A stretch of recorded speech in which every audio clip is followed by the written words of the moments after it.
passion is our next value.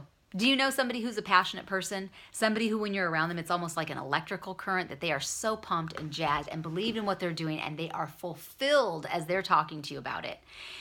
That's what being a passionate person is, and we can connect that to our coaching business. They say there are 2 great days in a person's life. The first one is the day you're born, and the second one is the day you figure out why. And connecting that to your coaching business is not only going to help you to feel fulfilled, but it's going to pass that on action and activity steps. Passion should always inspire action. If you have one without the other, it falls flat. So passion that doesn't have action just is emotion. It's an emotional response, and it doesn't really change anything. Action without passion is just going through the motions. It's just another job. It's just another thing to do, and it doesn't make you get out of bed in the morning. So I want you to ask a few questions of yourself as you reconnect maybe to the passion. That's why I love Simon Sinek's book so much, Start With Why. The why is what wakes you up in the morning. It's what gets you excited. It's what helps you to pick up the phone when you feel uncomfortable, or respond, to people who send you a message and you're maybe feeling a little bit shy, but you overcome that because you are passionate about what you're doing. Connecting the way that you are wired and gifted to behaviors in what you are called to do. So it's not necessarily saying that Beachbody coaching is what you are called to do. It's just a way to express your calling. It's a place that brings people, where you have something to invite people to and live in your passion and your gift zone. Where you have a whatever it takes attitude rooted in purpose. So it's not just about getting in the workout, it's about living to the fullest and really helping people to unlock and explore why they're here, and helping then in turn the ripple effect of helping them unlock that in someone else as well. So I want you to ask, do I make or believe excuses? Because a person of passion does not settle for excuses or make up excuses. Have you created a can-do atmosphere in your team or in your challenge groups where there is the expectation that people come and they are solution-oriented, that they don't just say, oh, we can't do that because revert back to an excuse, but instead looking for solutions? Do you provide equipping and training for people so that as they connect their passion to their coaching business, they have actionable steps how that plays out in a coaching business? Do you believe in your people? Sometimes people need you to believe in them before they have the strength to believe in themselves. So extending belief in people means, number one, you believe in what we're bringing them to do. Do you believe that these programs, these food plans can help people change their lives for good? Then when we extend that belief to them, we first believe it for ourselves. We first become a product of the product, right? You don't tell people what happened with your coach.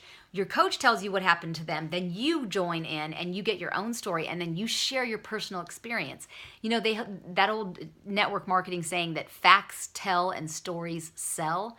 When you're telling someone else's story, it's just a fact. When you are connected passionately to your own story and how it's changed your life and made it better, enhanced your life. I always say exercise isn't supposed to become your life. It's supposed to enhance your life. And so when you extend that belief to others, then they are willing to step out into an uncomfortable place where they can try it until they believe it for themselves.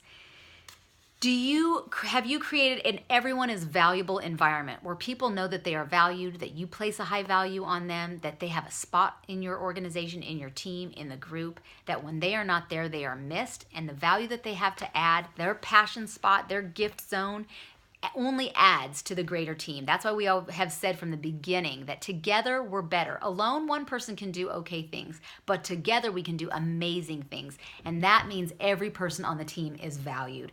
Do you give solid feedback respectfully, or do you shy away from confrontation? I used to shy away from confrontation, and so sometimes the example of that in coaching is that maybe I had a coach who was, maybe talking too much and not doing enough listening. And because I didn't want to hurt their feelings, I didn't tell them. And then once I've really learned, if I care about this person, I want to help them, make them better. And so how can I prayerfully and carefully and gently, but boldly and caringly tell them, hey, here's an area you could work on. ask more questions. Don't make assumptions. Ask people questions, and then you'll be able to serve them better.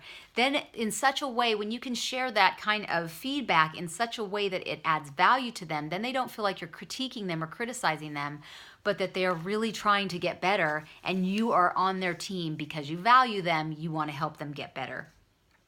Do you celebrate when people succeed? Do you highlight and recognize when they're doing something well, even if it's not something that is going to earn a success club point? But if they're doing well in what they're doing, caring about people, serving people, that is what should be recognized as a good coach, in a good coach. Do you encourage growth in your team and in your challenge groups and help people get some wins under their belt?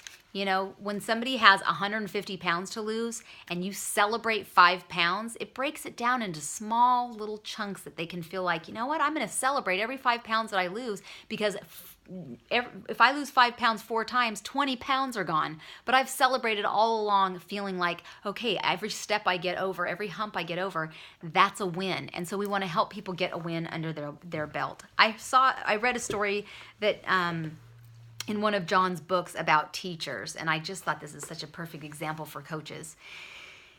It talked about that a principal of a school, and I'm not recommending that this is a great thing to do, but if you can see the message in it, a principal of a school wanted to run a test, and so he randomly selected 3 teachers, called them in, and said, "You are the best teachers in this school, and so we are going to give you, each of you, 30, cumulative of 90, 30 of the best students in the school. Because you're the best teachers, we want you to take care of them. They're the brightest, most brilliant, they have the most potential, and so we want you to be their teachers." And so at the end of the year, as compared to the other students and the other teachers, these 3 classes, teachers who had these 3 classes of kids, these 90 kids, had done exceedingly above and beyond what they had ever done before. And when he called him back in, he just said, you know, the reality was these were just 90 average students that we just drew randomly, and you are 3 teachers we pulled out of a hat. And while that, at first you go like, geez, that's kind of harsh. The reality is, when you believe that you are something of value and you believe other people are something of value. Can you imagine if that same teacher hadn't been told that, and they look at a troublemaker student who maybe comes in and they're horsing around and they're messing around, they're going to assume something about them. They're going to assume that's the troublemaker kid in the class. That's the kid that I need to keep an eye on. And they automatically might have a negative thought towards them. Whereas when they were taught that they were the brightest kids in the school, then they're going to look at them like, oh, this is a bright kid. Bright kids, usually when they're bored, act up. So I need to challenge this kid. I'm going to help this kid become the best. They became better teachers because they believed they were the best teacher in the school. And they became better teachers of these students because they believed they were the best of the best and the brightest, and they wanted to pull the most out of them. We can do that as coaches. When John Maxwell talks about putting a 10 on people's heads and assuming the best in them and coaching them as both their coach but also as their mentor in the coaching business, it works both in challenge groups and also in your coaching organization if you've got a growing team, that when we believe the best in people and pull out the best in them and not make negative assumptions, but believe the best in them, they are going to operate in the best way possible, and we will be giving them our best. So here's a great example of it in coaching. I had a guy who came in. I could tell from the very beginning his name was Kirk Pickering. I could tell from the beginning that Kirk was a guy who got it. He was bright. He had a great full-time job. So I know he had responsibility and he knew what it was to work with people.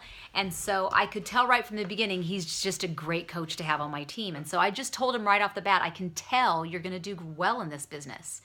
Now, he believed something about himself because he has a job where he works with people and he's been successful.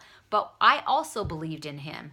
And as a result of that, he did the behaviors. So he was hardwired for success. He connected what he was passionate about to coaching. I believed in him. He believed in himself, and he did the steps, and he became a diamond coach pretty quickly. I want to say in like the first 3 or 4 months, he became a diamond coach, but also with people who were like beginning to build their business as well.